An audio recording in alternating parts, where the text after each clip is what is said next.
Если мы опять обратимся к мудрым словам Евангелия, то мы найдем там, что Господь и Спаситель наш Иисус Христос заповедовал нам по-особенному творить добрые дела. Он говорит, что если вы делаете добрые дела, то вы должны их делать тайно, и чтобы ваша правая рука не знала то, что делает левая. Несколько столетий назад в некотором месте жил мудрый старец, монах, который всю жизнь посвятил свою Богу и обрел уже духовную мудрость благодаря своему многолетнему духовному опыту.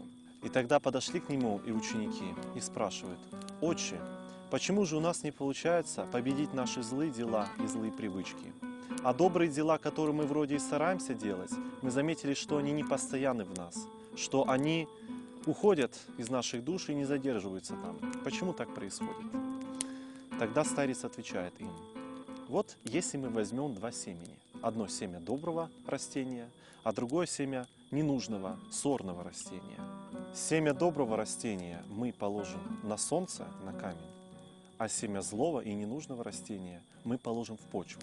Что же тогда произойдет? Тогда ученики отвечают: доброе семя, которое осталось без почвы на солнце, оно непременно погибнет и высохнет. А злое семя, которое было закопано в почву, оно прорастет, вырастет и даст свой худой плод. «Вот так и поступают люди», — ответил старец. «Вместо того, чтобы скрывать свои добрые дела, они выставляют их на показ. И эти добрые дела погибают, и никакой пользы они не дают человеку. А свои злые дела, вместо того, чтобы раскаиваться в них, они скрывают внутри себя. И злые дела, и злые поступки вырастают в человеке. И таким образом, что зачастую их трудно бывает человеку победить. Поэтому и мы, как христиане, должны добрые дела творить в тайне.